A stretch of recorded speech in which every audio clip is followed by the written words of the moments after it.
February 22nd, 2012. Introduction. I fulfilled my lifelong dream and bought an old house.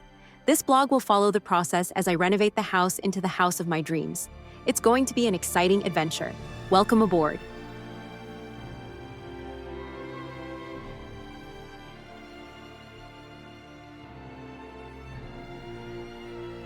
February 23rd, 2012, 2022.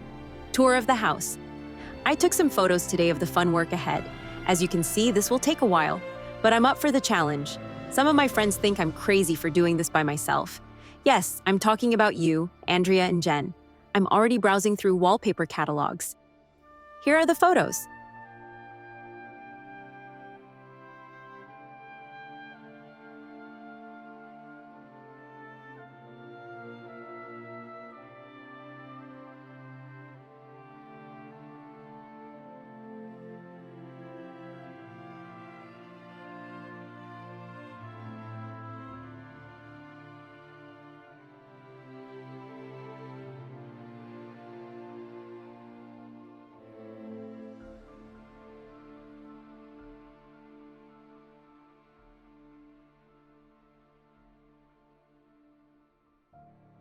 March 2nd, 2012. First night in the house. I spent the night in my future home for the first time. It was almost like camping indoors. I had a sleeping bag. There was a weird flapping noise that kept me awake at night. I found a dead wren in the attic earlier. There is a broken window, and I imagine that there's a bird trapped somewhere inside the walls. Not a nice image to think about. Sorry. March 5th, 2012. Toys in the attic. As I mentioned earlier, the previous owner left all kinds of stuff in the attic. Her daughter told me that they have no use for them.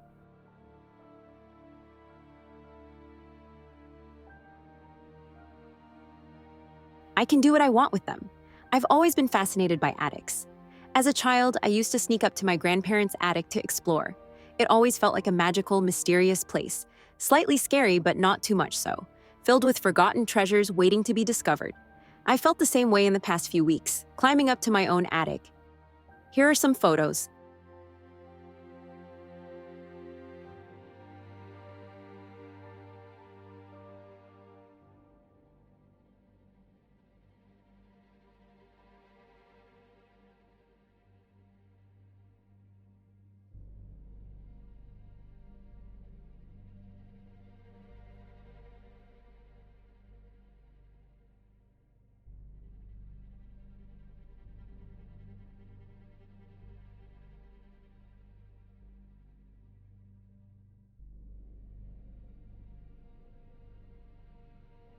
The most wonderful discovery I've made so far is an old shoebox filled with typewritten sheets of poems and black and white photographs. Photos and scans of those soon.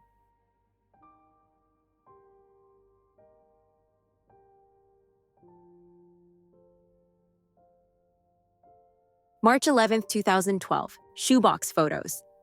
There were 2 black and white photographs in the old shoebox I found from the attic.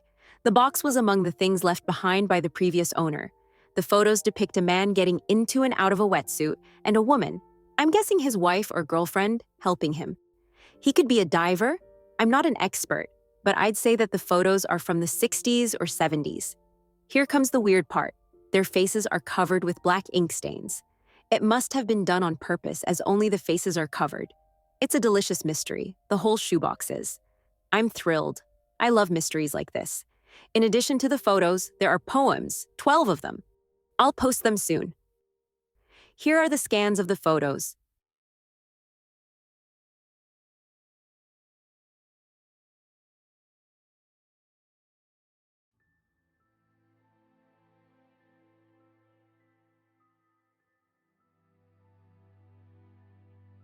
March 14th, 2012. Shoebox Dream. Okay, I'm freaking out just a bit here. I saw a really bizarre nightmare last night. I know this is supposed to be a blog about my new house, but the dream is related to that. And on the other hand, look at the name of the blog. This isn't what I meant when I came up with the name, but now it feels strangely appropriate, don't you think? In the dream, I heard the doorbell ring and went to open the door. There was a man there. He said he was a federal agent. He showed me his badge and all, just like the FBI agents do in the movies. Here comes the scary part. There was something wrong with his face. It was leaking inky smoke so that I couldn't see what he looked like. When I woke up, I realized that this image totally came from the ink-covered faces in the photos, of course. See the previous post? The man asked me about the shoebox. He said that it contains top-secret information and that I need to give it to him. I got scared that he'll put me in jail and went to get the shoebox, but I couldn't find it anywhere. I searched the whole house, but it was nowhere. Then I went to the bathroom to look for it and saw myself in the mirror. My face was covered with inky smoke as well. And that's when I woke up. When I think back about the dream, it didn't say FBI on his badge. It said AWE. This is the weirdest thing of all. Now I can't find the shoebox anywhere. I have looked everywhere I can think of. I'm sure that it will turn up somewhere. There is so much junk lying around in the house at the moment, but kind of creepy in any case. I didn't get around to scanning the poems yet, but I did take photos of them, luckily.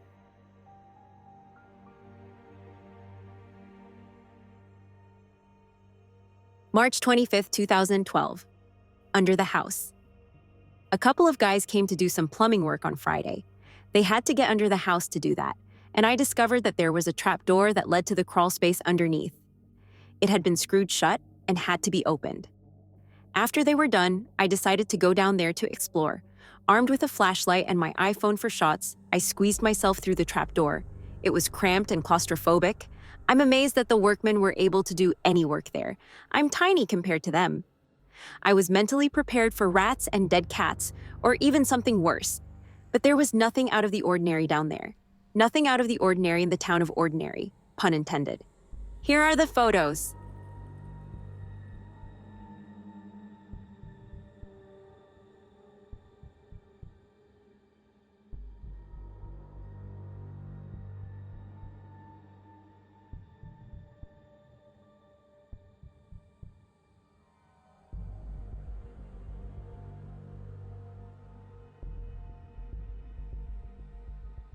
March 25th, 2012. Shoebox poems. I've been really busy and stressed at work lately, but in spite of that, the shoebox and its contents are never far from my thoughts. You might say that I'm getting a bit obsessed about them. I've been trying to find out who the poet is, or the couple in the photos, but no luck. I asked the daughter of the previous owner about it. Her mother is in a nursing home and suffers from advanced Alzheimer's disease, so she wouldn't be able to help me. She was certain that no one in her family was a poet, and she doubted that the people in the photos were anyone from her family. She told me that her mom liked to buy stuff from yard sales, and her guess was that the shoebox was something her mom had picked up from one of those. I've tried to find the shoebox after it went missing, but I can't find it. I'm so glad I took photos of the poems before I lost them. Here they are.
April 9th, 2012, Poem 1. As the photos are a bit blurry, I'll transcribe the poems. We pillage and whore, hauling our loot. We swagger down alleys, we don't say please. The town is burning, we set it in flame. We are the fire that's gone out in your eyes. We are the maggots gnawing your heels. We are the rain trickling down from the hole in your ceiling. We are the ants inside your walls and under the board of your floor. We are eating your house. We are the sharp rock under your knees in front of the altar where you are kneeling. We have no morals, no guilt, no qualms. We don't give a damn. The sewers are clogged, filled with waste. The water is rising. We'll make a ship out of your naive broken dreams and lay siege to your sanctuaries. We are a ravenous horde of rats. We are the fangs and we are the beast. There will be no more admiring gazes, no more courtesies, no more gardens in spring. We are the rising waste, and you will be a drowned king. Note: the first stanza has been crossed out and the sheet had been torn up. April 9th, 2012, Poem 2. As the photos are a bit blurry, I'll transcribe the poems. Divorce me from all that sane, screaming, mute darkness. Descend on this frail frame. I drown in fathomless black space. Light never scratched the depths of this domain. I see not, yet nothing could be worse than the shades. My mind calls herein, alone at my own wake, the unraveling of reason's skein. Note: it says, "the dark place," below the poem, and there's a line from William Blake's Auguries of Innocence. Some are born to endless night. April 9th, 2012, Poem 3. As the photos are a bit blurry, I'll transcribe the poems. I go underground. Follow me underground. Everyone else has gone there, down to the ground. I'll take you underground. They chase the mystery. They are a mystery to me, and you'll think that of me when I tell you my tale. What we bring with us, sorry secrets and awkward lies, wet matches, a yearning for overcast skies. Everything else down here has been stolen so many times. Everyone who walks down these steps dies. I go underground, follow me underground. Everyone else has gone there, down to the ground. I'll take you underground. April 9th, 2012, Poem 4. As the photos are a bit blurry, I'll transcribe the poems. Frightened of the shadows of the deep, he challenged me to a duel. I indulged him. For he did not know that beyond the lake he called home lies a deeper, darker ocean green, where waves are both wilder and more serene. To its ports I have been. To its ports I have been.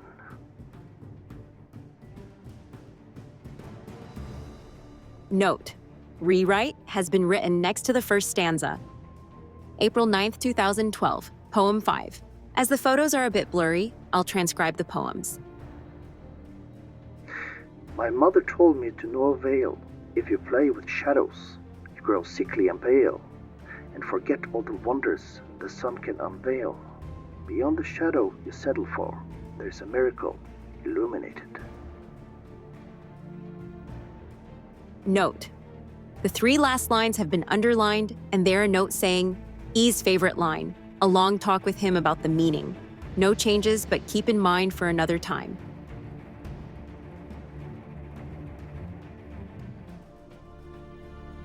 April 9th, 2012, Poem 6. As the photos are a bit blurry, I'll transcribe the poems. Your eyes were so cold when you watched me go under. You were sitting in a boat. I floated down to the darkness like a cloud from a shark bite. I breathe out. My life with you. The currents wash me away. I let the currents wash me away. April 9th, 2012, Poem 7. As the photos are a bit blurry, I'll transcribe the poems. like death, mist like a lover's breath, rolls so soft and cold and wet. Memories met for the first time, secrets whispered, to find a long-lost doorway home, or be led to parts unknown, and forever disappear beyond this veil, in her dreams to prevail. April 9th, 2012, Poem 8. As the photos are a bit blurry, I'll transcribe the poems.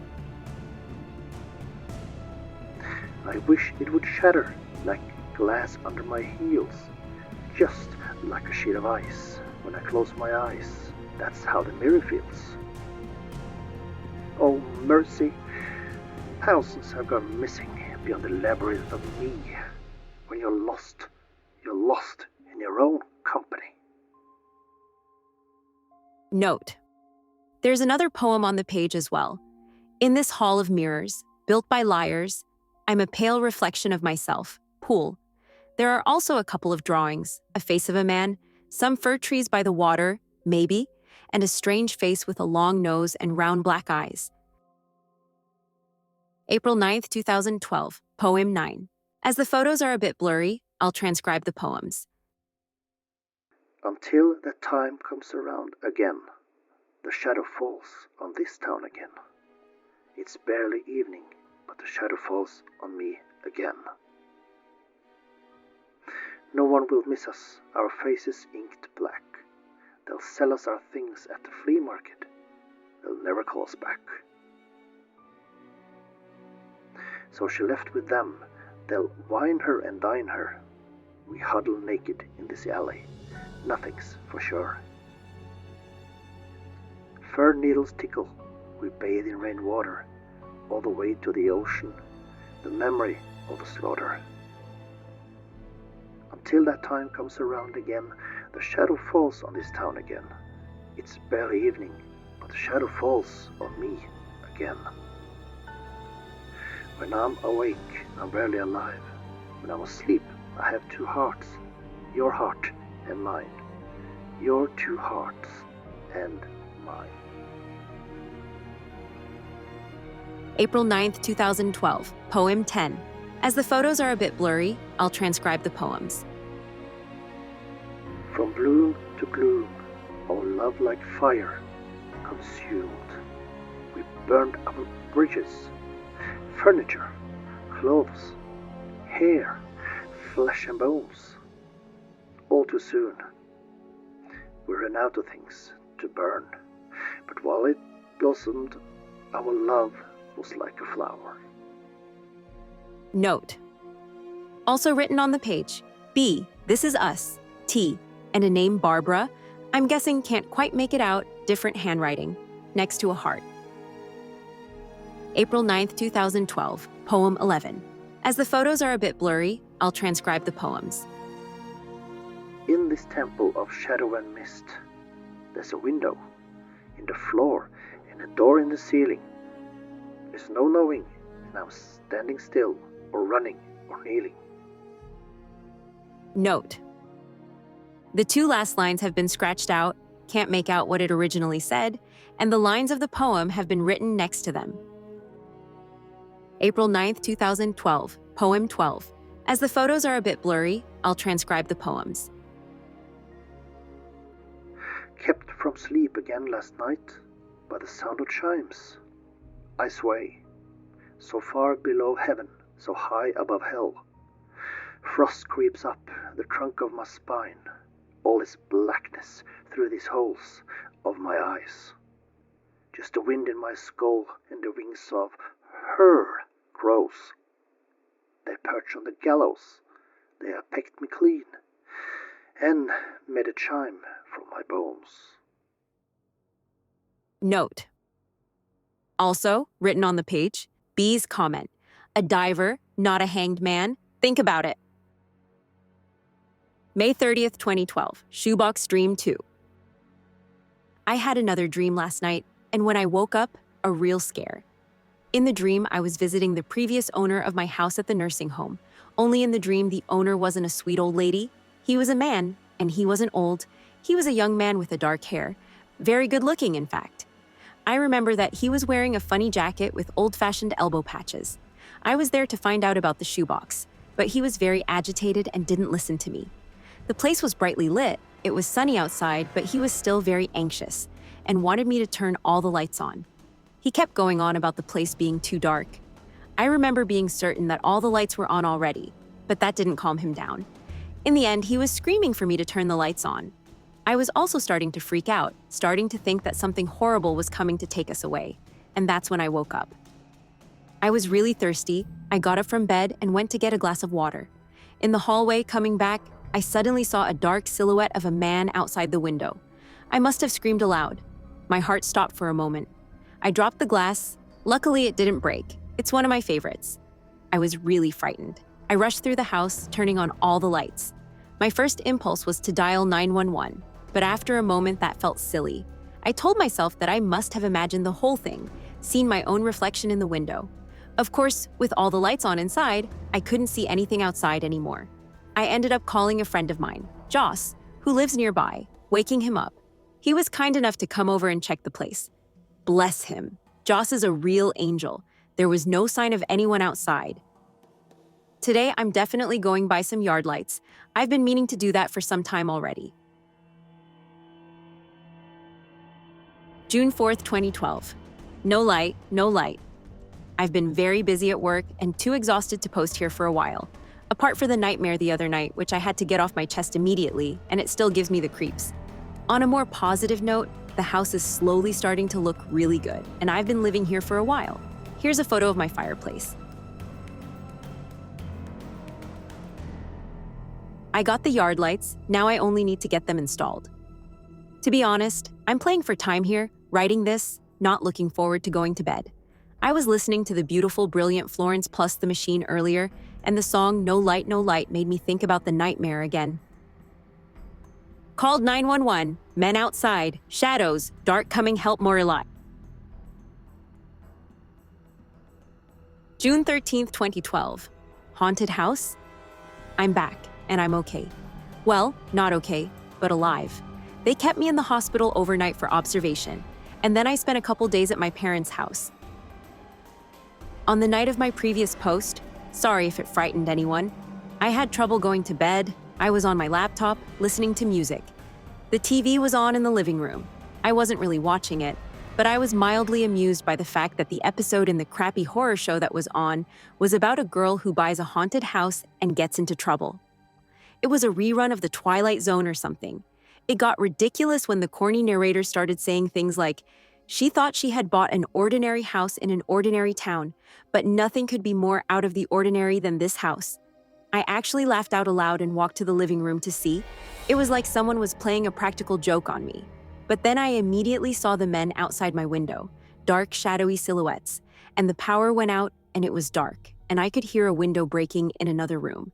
I ran back to the kitchen where my laptop was. I grabbed it, rushed into the closet, shutting the door behind me. I sat on the floor and dialed 911. I could hear sounds of them breaking in, and insane shouts and laughter. I've never been so scared in my life. I could hear them getting closer. I stopped talking to the phone so they wouldn't hear me. I wrote the blog post. I don't know what I was thinking. Then they were behind the door, and I got up, trying to keep it closed. It flew open violently, and I fell and hit my head. The last thing I saw in the glow of the laptop was the shoebox. It was sitting on the shelf. There was no way I could not have seen it before if it had been there since it went missing. Then all went black. I woke up in the hospital with a mild concussion. The police said that there were no signs of disturbance or break-in, other than what they themselves caused when they came in to check and found me. I don't know what to think.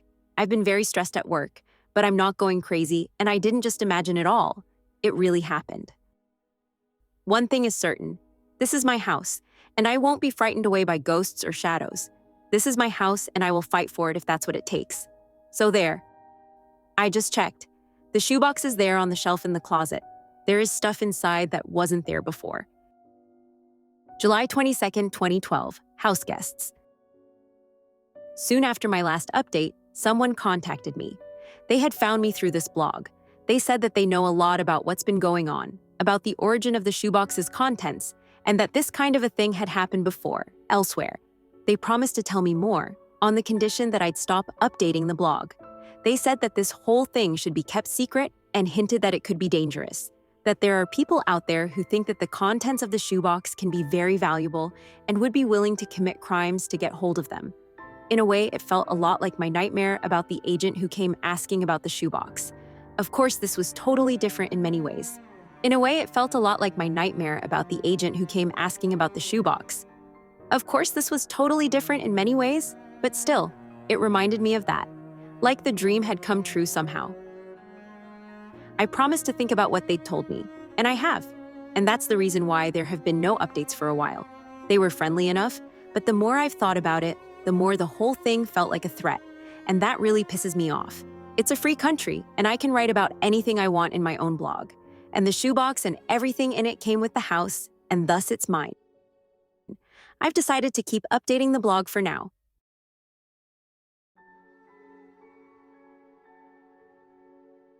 July 22nd, 2012. Inside the shoebox.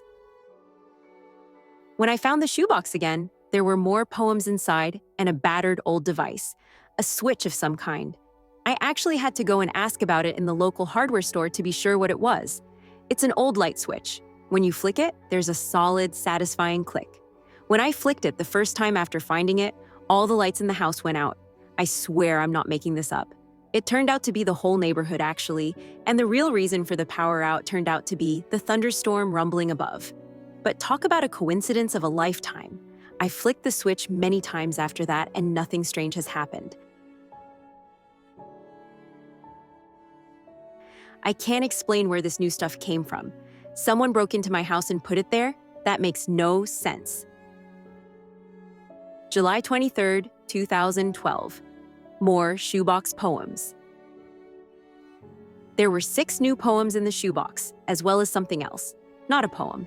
A title page, I suppose. It seems to come from a different batch.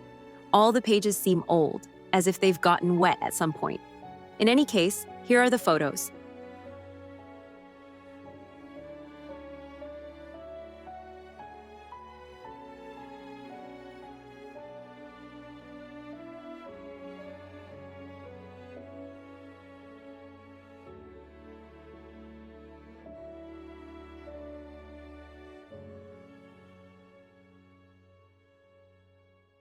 I'll transcribe the poems in an update soon, just in case the photos are not clear enough. July 26, 2012. Poem 13.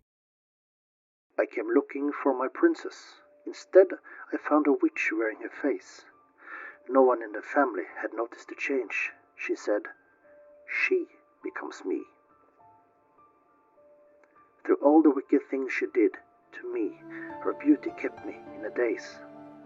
I stared at her adoringly and forgot how she used to be as she tortured me for days and days. She said, "She becomes me." Isn't it strange that with every wound she's caused, her beauty in the mirror fades? I hear she's already looking for another pretty girl to put it on in the old one's place. She said, "She becomes me." We are both so thin. We wear our skeletons on the outside. She becomes me. Note. Written below the poem, "Be offended. Thought this was about her. Of course it's not." July 26, 2012. Poem 14. Tightrope walking. Would you choose a safety net that traps you and kills the thrill? Thin weaves of wires, slices your flesh. I must prefer the dark area in between. Soft shadows hug you gently all the way to the ground. Note. Written below the poem is a quote. Which are you drinking? The water or the wave? And the name of the author, John Fowles. July 26, 2012. Poem 15. More than anything, his dearest wish, he wanted to go from there, to leave. But he could not change his heritage. The blood in his veins was ink, and the crown was too tall to pass through the door. He was doomed to remain a king forevermore.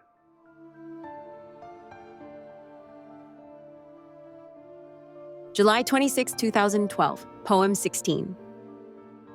Inside this shoebox we killed for, there is, we don't know what, neat stacks of $100 bills, jewels like stars, the dreams of those who slept in this town, the dream of this town. We open it, the dreamer will wake, and we, all part of his dream, will be gone. Our wishes come true, the power to punch a hole in the universe. Inside the shoebox we killed for, there is a coffee thermos, a flashlight, a box of ammo, 2 pages of poems. Countless were once.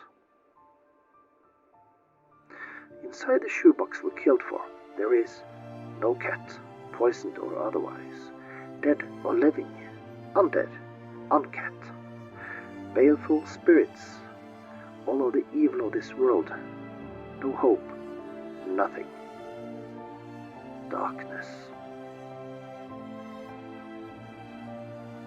Note: lines, a coffee thermos, a flashlight, a box of ammo, 2 pages of poems, all crossed out. Written below the poem, "E can't see it. His view is too narrow, limited. It's not a lake, it's an ocean. Darkness before the act of creation, before the Big Bang. Darkness upon the face of the deep, upon the face of the waters, before light, before the primeval atom, before the word, before the poem. I can be a creator, the creator. It has happened before, and it will happen again many times." July 26, 2012, poem 17. I was surprised to find that such revulsion could shine in someone's eyes. How I hate your kind, he said as we sat down to dine on him. July 26, 2012, poem 18. A good friend passed away today, quite unexpectedly. A bit of a bad luck there, but these things happen. It was nobody's fault really. He was taken by a dark presence. We keep his things in a shoebox on our mantelpiece. Note: dark presence has been underlined, written next to the poem, "E didn't find this funny." July 26, 2012, title page. Return by. Note: as said, this is not a poem, more like a title page for something. The name of the author has been thoroughly and violently scratched out, written above the title, Campbell's Monomyth. 1. Departure. 2. Initiation. 3. Return. July 29, 2012. Diving deep. I had another strange dream, very different from the previous ones. This was not a nightmare. Quite the contrary. The diver from the photos appeared to me. He looked nothing like in the photos, but it was the same man. He was the poet who had written the poems as well. In the dream, he floated in the air above me in the bedroom, as if we were underwater. He was wearing a strange, heavy diving suit, almost like a spacesuit, and he was shining with a bright light.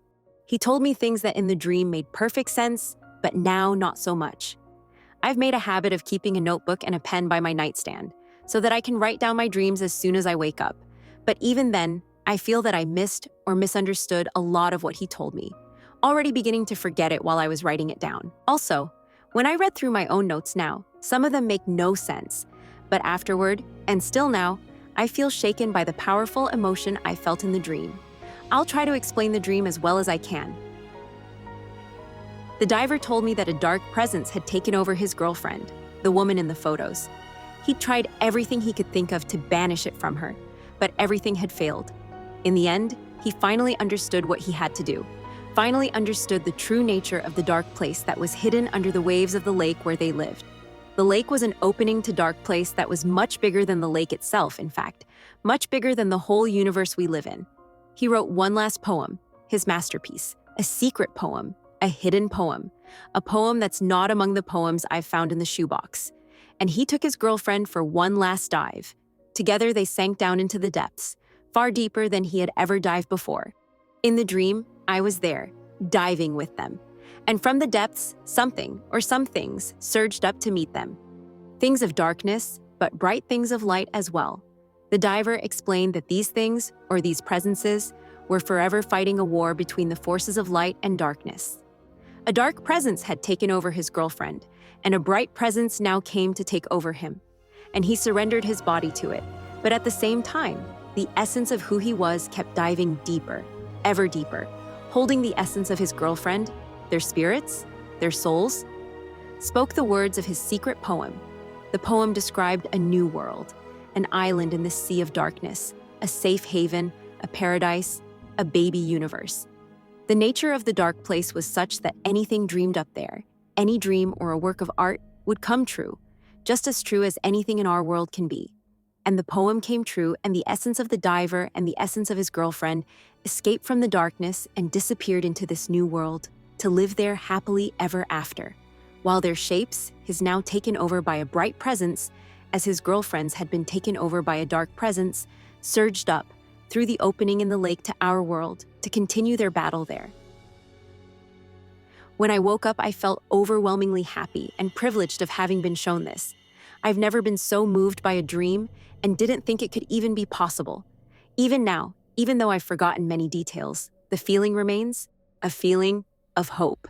I know that something amazing is coming, that something wonderful is going to happen, and at the same time, I know that when it does, it will be something totally different from what I'm expecting, something I could never have imagined. And I know it might take a long time before it does happen, but no matter how long it takes, I'll be here, waiting.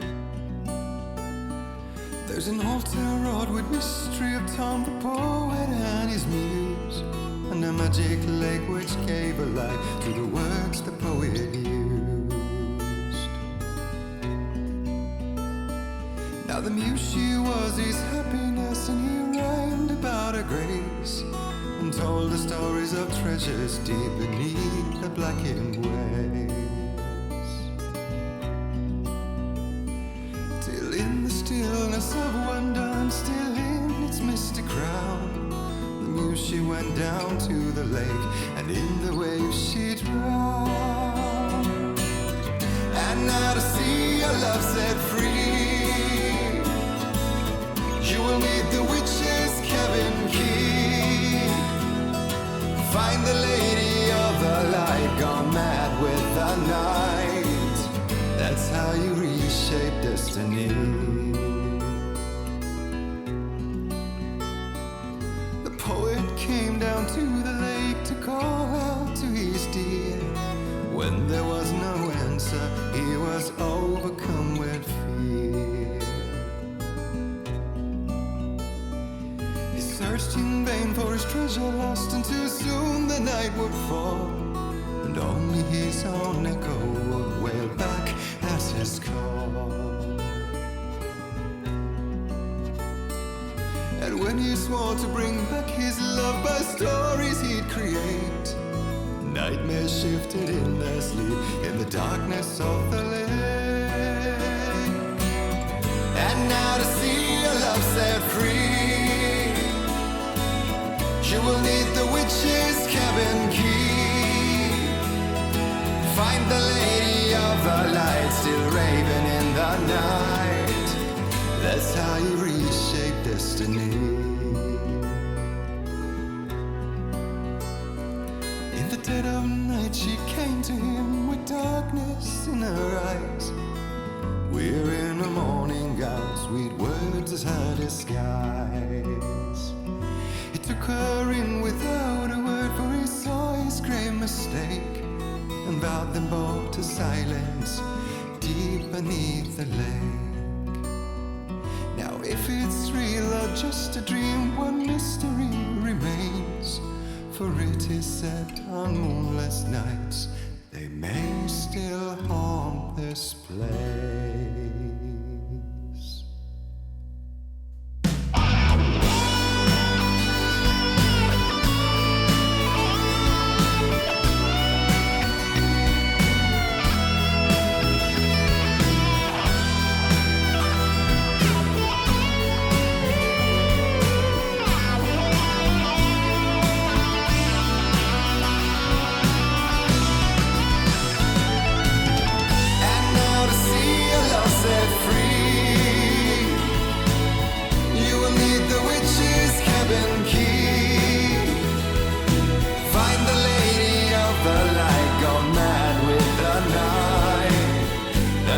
you reshape destiny.